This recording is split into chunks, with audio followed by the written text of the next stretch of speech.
Muy buenos días, estimadas y estimados estudiantes. Les doy la más bienvenida a esta videosesión 12 de la unidad temática relativa a los organismos internacionales. Y en esta sesión abordaremos pues, cuatro aspectos fundamentales para comprender, bueno, jurídicamente,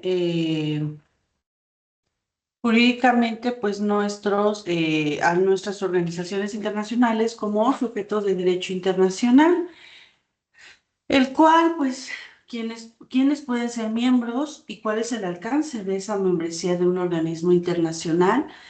En segundo término, pues bueno, ¿cómo se clasifican estas organizaciones? Después vamos a ver cuál es su estructura interna y finalmente, pues cómo se organizan para cumplir ciertos fines dentro de la comunidad internacional.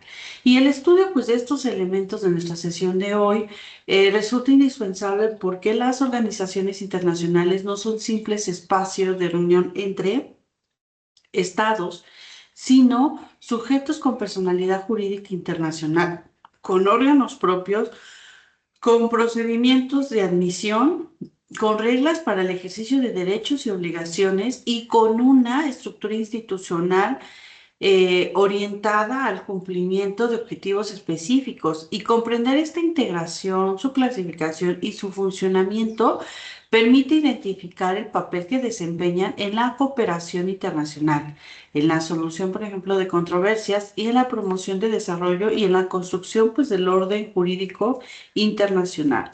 Y bueno, para desarrollar este tema comenzaremos con el estudio de los miembros de las organizaciones internacionales. Cuando hablamos de los miembros de una organización internacional, nos referimos a los sujetos que la integran y que participan en su funcionamiento. En términos generales, las organizaciones internacionales están compuestas por sujetos de derecho internacional, especialmente por estados, y por ello con frecuencia reciben la denominación de organizaciones intergubernamentales. Y esta denominación refleja una realidad esencial. Su base de integración ordinaria no son los estados soberanos. Sin embargo, desde una perspectiva jurídica pues más amplia, no debe pensarse que la membresía se limita de manera absoluta a los estados. Existen casos en los que también pueden formar parte de estas organizaciones otros sujetos del derecho internacional, como otras organizaciones internacionales, incluso movimientos de liberación nacional. Aunque estos supuestos no constituyen pues una regla general, sí muestran que la vida institucional internacional es más flexible y compleja de lo que a primera vista podría, bueno, parecer.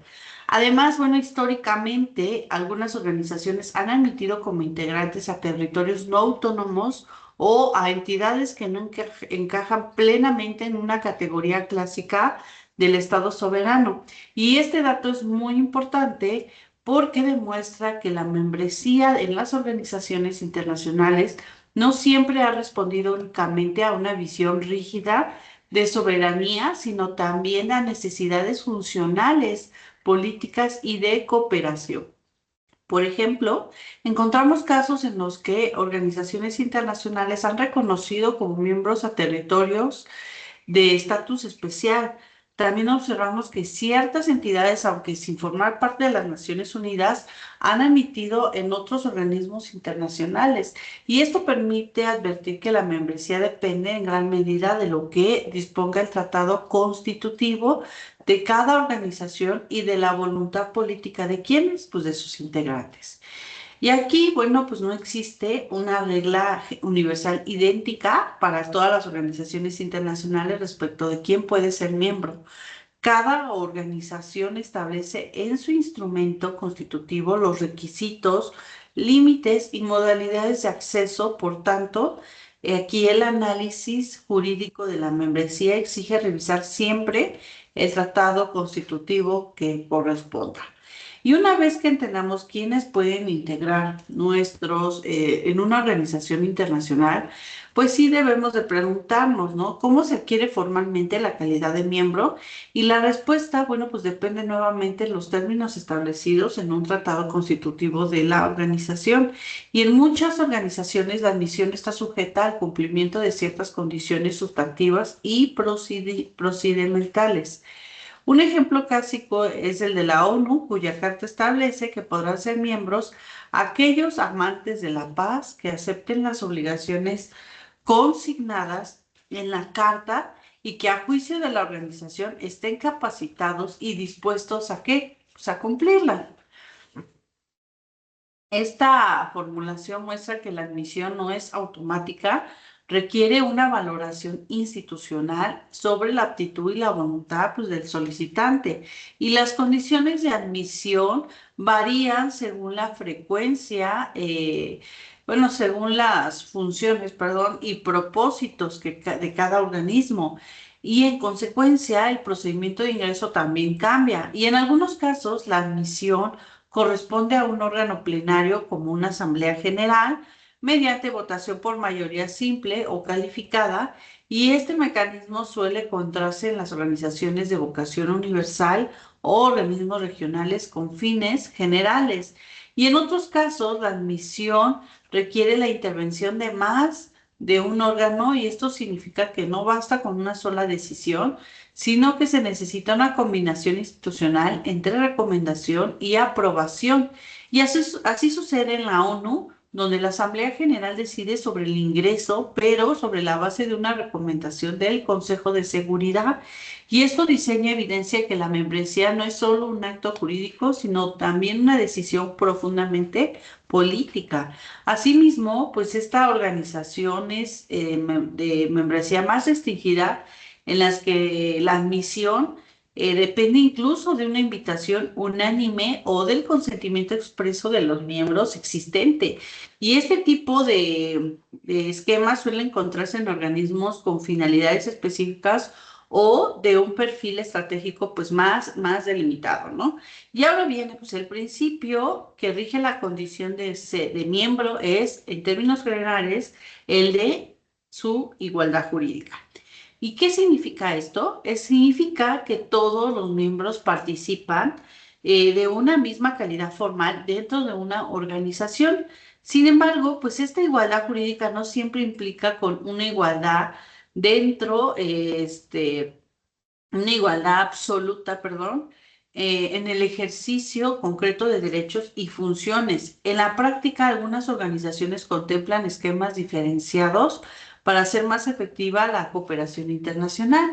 Y un ejemplo pues, más conocido pues, es el Consejo de Seguridad de la ONU, donde coexisten miembros permanentes y no permanentes. Y ya ven, no estamos hablando aquí de igualdad jurídica. Esto pues no elimina la pertenencia común a la organización, pero sí introduce una diferenciación funcional importante. Por ello es fundamental distinguir entre la igualdad como principio jurídico general y la distribución específica de competencias dentro de los órganos.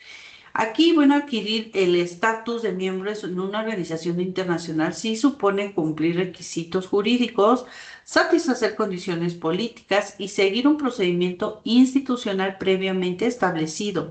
Y esta calidad no surge de manera espontánea, sino por medio de un acto de incorporación regulado por el derecho constitutivo de cada organismo. Y así como la calidad, bueno, pues de miembro puede adquirirse, también puede perderse o verse limitada. Y este aspecto es esencial para comprender que la pertenencia a una organización internacional no es una situación inmutable, sino una relación jurídica sujeta a ciertas reglas.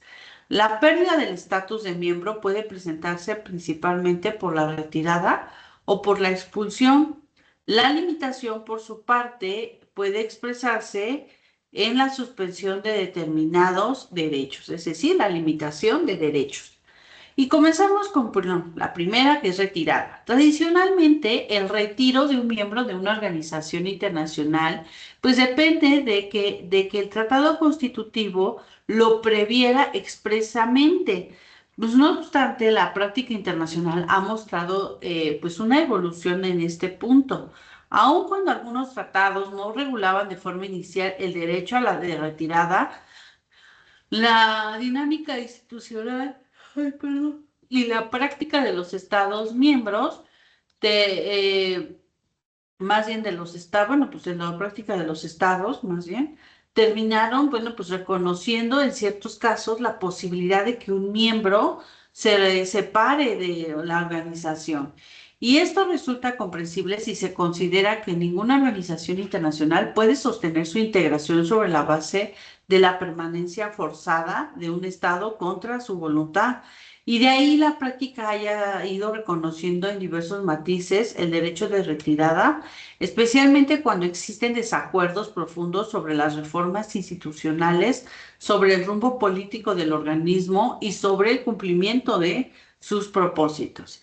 Y en contraste, la expulsión constituye una medida mucho más grave porque se trata de una sanción excepcional frente a la violación reiterada de principios y propósitos de una organización.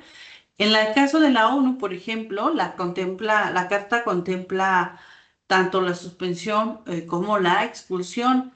Aquí la suspensión puede recaer sobre un miembro que haya sido objeto de acción preventiva o coercitiva por parte del Consejo de Seguridad, mientras que la expulsión procede frente a violaciones retiradas de los principios de la carta.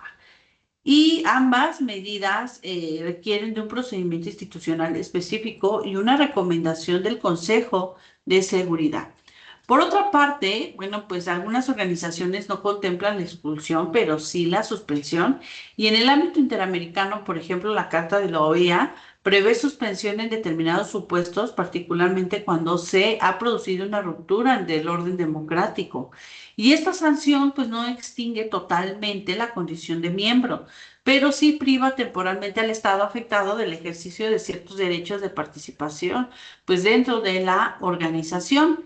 Y también existe una forma pues, menos drástica, que es la limitación, la restricción del ejercicio de determinados derechos, especialmente el derecho de voto. Un supuesto clásico es el incumplimiento de obligaciones financieras. En la ONU, un Estado se encuentra en mora en el pago de cuotas en determinada proporción y puede perder temporalmente su derecho a votar en la Asamblea General. Y esta medida no equivale a una expulsión y necesariamente a una sanción política, pero sí constituye una consecuencia jurídica por el incumplimiento de obligaciones derivadas de su membresía. Y de esta manera, el estatus de miembro implica no solo derechos, sino también deberes. La pertenencia a una organización internacional exige, obviamente, cooperación, cumplimiento financiero, respeto a los principios institucionales y observancia del marco normativo de dicho organismo. Y los miembros con derechos limitados, hasta el momento, pues hemos hablado pues de los miembros plenos. Sin embargo, en el ámbito internacional también existen figuras que participación limitada y estas categorías permiten integrar o vincular ciertos actores sin otorgarles la plenitud de derechos de los miembros ordinarios. Y entre estas modalidades encontramos a los miembros asociados, afiliados, parciales, observadores, y aquellos que no cuentan con un estatus consultivo. Y todos ellos tienen en común que participen en la organización de un grado reducido de intervención, normalmente con voz, pero sin voto, o bien con participación restringida a ciertos órganos o materias. Los miembros asociados suelen participar pues, de manera transitoria, miembros que cumplen las condiciones necesarias para convertirse en miembros plenos, y esta categoría puede resultar útil en procesos graduales de incorporación institucional o en supuestos donde todavía pues, no se reúnen todos los requisitos para la membresía completa. Y los miembros afiliados constituyen pues, una categoría especial utilizada por algunos organismos, particularmente en sectores técnicos o especializados, Entre estos casos pueden participar entidades internacionales, gubernamentales o no gubernamentales interesados en el objeto material de dicho organismo. Los miembros parciales, en cambio, solo participan en algunos órganos o actividades específicas. No forman parte integral de toda la estructura institucional, pero sí intervienen en determinadas áreas donde existe un interés particular o una vinculación funcional. Muy relevante es la figura del observador. La calidad de ser observador suele otorgarse a estados no miembros, a movimientos de liberación nacional o entidades especiales e incluso organizaciones con reconocimiento internacional. El observador puede asistir, participar en deliberaciones en ciertos términos y mantener, por ejemplo, presencia institucional, pero pues sí carece de voto. Y esta figura resulta valiosa porque permite incorporar ese diálogo, información y visibilidad sin conceder membresía plena. Y un ejemplo, pues aquí que hemos visto, pues es el de la Santa Sede en la ONU. Finalmente, el estatus consultivo suele concederse a organizaciones pues no gubernamentales y este mecanismo es especialmente importante porque abre un espacio de interacción entre la organización internacional y la sociedad civil organizada. Y a través del estatus consultivo, las ONG pueden participar en consultas, aportar información técnica, presentar observaciones y sobre todo colaborar con ciertos órganos, especialmente en materias económicas, sociales, humanitarias o de derechos humanos. Y desde aquí una perspectiva jurídica, estas categorías de participación limitada pues sí muestran que las organizaciones internacionales no funcionan únicamente bajo una lógica binaria de inclusión-exclusión. Existen grados diversos de vinculación institucional que permiten ampliar la cooperación y adaptar la estructura del organismo a las necesidades de la realidad internacional. Y bueno, con esto cierro el tema que dejamos aquí pendiente dentro de las características de un tratado sobre el tema de sus miembros y el tema de la membresía, ¿no? Y pasamos ahora a la clasificación de las organizaciones internacionales que una vez pues que comprendimos que quienes integran a las organizaciones internacionales y cómo se relacionan con ellas, sí corresponde analizar cómo se clasifican y la clasificación pues es relevante porque permite ordenar el estudio de las entidades.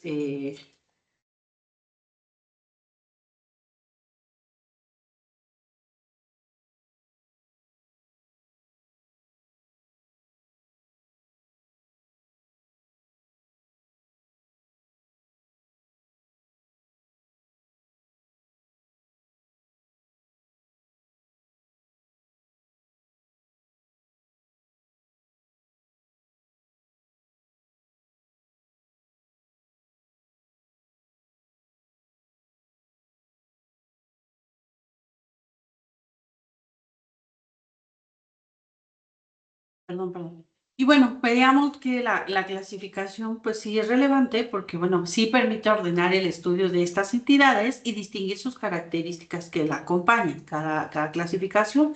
Y uno de los criterios más utilizados en el ámbito territorial de acción, conforme a este criterio, pues las organizaciones internacionales pueden ser universales o regionales. Y las organizaciones universales pues, están abiertas en principio a todos los estados de la comunidad internacional.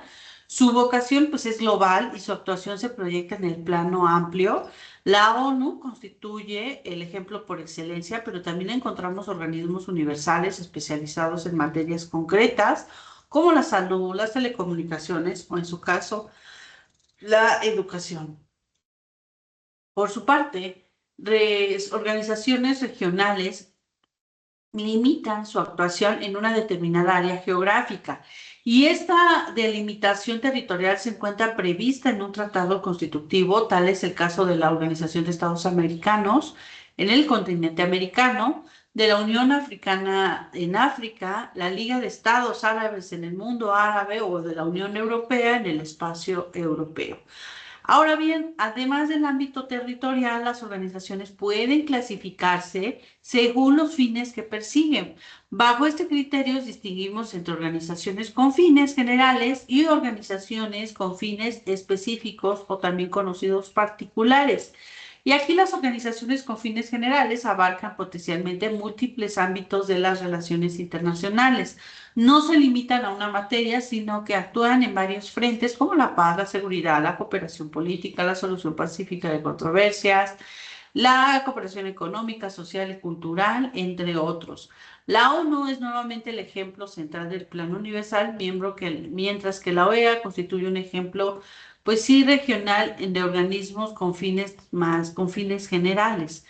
En cambio, las organizaciones con fines específicos concentran, bueno, pues su actividad en un sector material determinado. Su competencia, pues, está estatutariamente delimitada y responde, pues, a una finalidad concreta.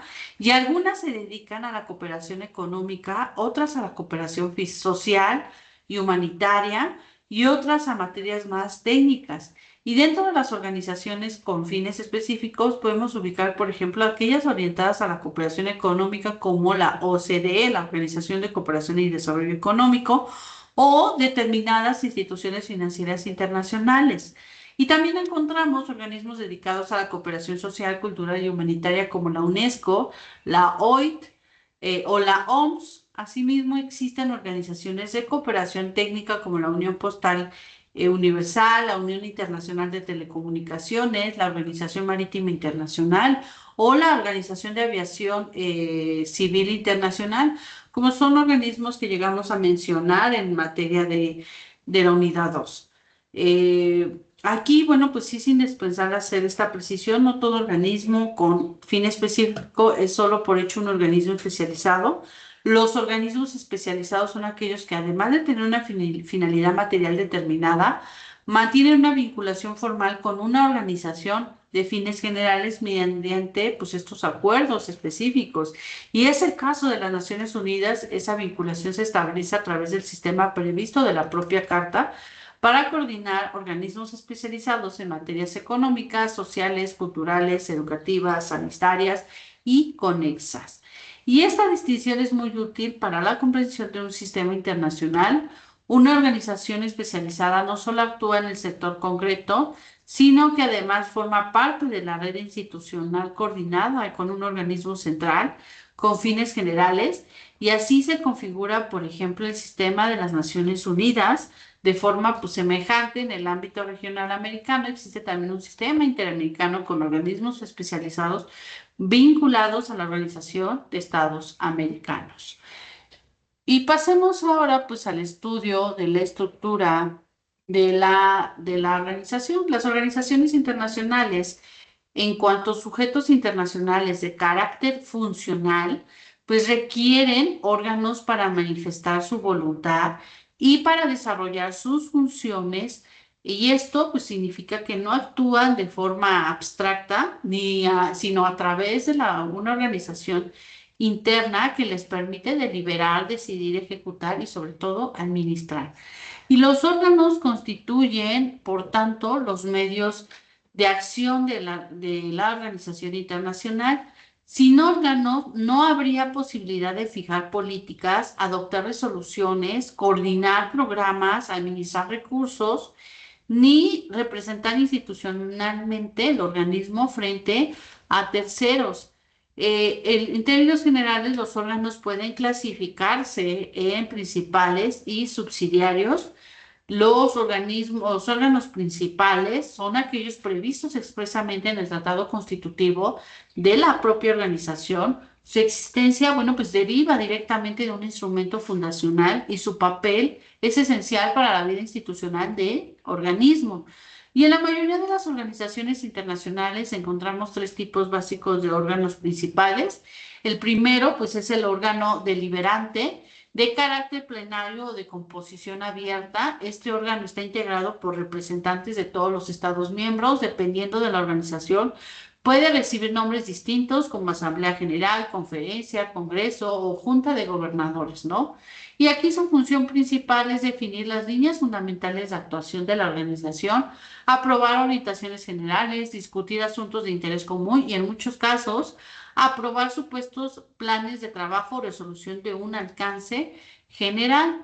El segundo es el órgano ejecutivo, que suele denominarse consejo, comité ejecutivo, comité directivo o consejo de administración. Y a diferencia del órgano deliberante, su composición es más restringida, está integrado solo por algunos estados miembros y tiene a su cargo funciones ejecutivas de funcionamiento, coordinación y en algunas ocasiones decisión operativa. Su existencia responde a la necesidad de contar con un órgano más ágil que para dar continuidad obviamente al trabajo de la organización entre las reuniones de órgano plenario. Y el tercer tipo es el órgano administrativo, normalmente de carácter unipersonal, como la Secretaría General, la Dirección General o la Presidencia. Ese órgano desempeña, bueno, funciones administrativas, técnicas y de representación, se encarga de dar continuidad institucional, ejecutar tareas cotidianas, preparar reuniones, custodiar documentación, coordinar personal y en muchos casos representar externamente a dicha organización. Y esta triada de orgánica es muy importante porque refleja la lógica básica de su funcionamiento institucional: deliberar, ejecutar y administrar. Además de los órganos principales, muchas organizaciones cuentan con órganos subsidiarios. Estos órganos son creados por los principios, por pues estos principales, por los principales para cumplir funciones específicas de apoyo, consulta o análisis técnico, seguimiento de además especificaciones, ¿no? De más temas de especializados, por ejemplo. Aquí los órganos subsidiarios pueden seguir mediante una resolución de un órgano principal, mediante un tratado internacional particular o incluso por previsión en el propio tratado constitutivo de la organización. Su aparición responde a una necesidad práctica. Las organizaciones internacionales abordan materias cada vez más complejas, requieren instancias especializadas que coadyuven a la gestión institucional. Por ejemplo, ciertos comités, comisiones o grupos de trabajo se crean para atender asuntos concretos como derechos humanos, cooperación técnica, desarrollo, salud, educación o seguridad. Y estos órganos subsidiarios no sustituyen a los principales, pero sí les proporcionan insumos técnicos, propuestas, seguimiento y apoyo, sobre todo operativo. Ahora bien, no todos los órganos tienen la misma composición. Desde un punto de vista podemos distinguir entre órganos intergubernamentales, órganos no gubernamentales y órganos mixtos. Aquí los órganos intergubernamentales están compuestos por representantes de los gobiernos de los Estados miembros, son los más comunes dentro de las organizaciones internacionales y obviamente responden directamente a la lógica interestatal. Los órganos no gubernamentales, también llamados órganos de expertos, se integran con personas que actúan a título individual, independientemente, bueno, pues de los gobiernos. Su función suele ser más técnica, especializada o cuasi jurisdiccional. Aquí la importancia de estos órganos radica en que introducen criterios profesionales y de especialización que no dependen directamente de instrucciones estatales, mientras que los órganos mixtos combinan ambas lógicas y reúnen representantes gubernamentales como otros actores, como ocurre con ciertos órganos de la Organización Internacional del Trabajo, donde participan representantes de gobierno, empleadores y trabajadores. Y esta composición refleja una estructura más compleja y plural, adecuada a la materia laboral y sobre todo a la naturaleza tripartita de dicha organización. Llegamos aquí en este importante, que es importante, bueno, que ustedes integren todo, que la organización interna de los organismos internacionales, pues sí, no es arbitraria, responde a una lógica funcional. Cada elemento de su estructura, cada categoría de miembro, cada órgano existe para facilitar el cumplimiento de fines del organismo. En otras palabras, las organizaciones internacionales están diseñadas para cumplir propósitos concretos dentro de la comunidad internacional. Su sistema de membresía busca determinar quién participa y en qué condiciones. Su clasificación permite identificar su alcance territorial y material. Su estructura orgánica distribuye funciones para hacer posible la deliberación, la ejecución y sobre todo la administración, y sus órganos subsidiarios introducen especialización, apoyo técnico y continuidad operativa. Y esto explica por qué el estudio de una organización internacional no puede reducirse a memorizar nombres de organismos y listas de órganos. Lo verdaderamente importante es comprender la racionalidad jurídica que sostiene su existencia. Las organizaciones internacionales son instrumentos institucionales de cooperación. Su diseño responde a las necesidades reales de coordinación entre sujetos internacionales. Y también es importante advertir que el desarrollo histórico de estas organizaciones ha mostrado una tendencia a la diversificación. Hoy encontramos organismos universales, regionales, generales, específicos, especializados o con órganos interestatales, con órganos técnicos, con participación consultiva de las ONGs y con diversas modalidades de membresía. Todo ello refleja una sociedad internacional más interdependiente y al mismo tiempo, pues, ¿qué creen? Más compleja.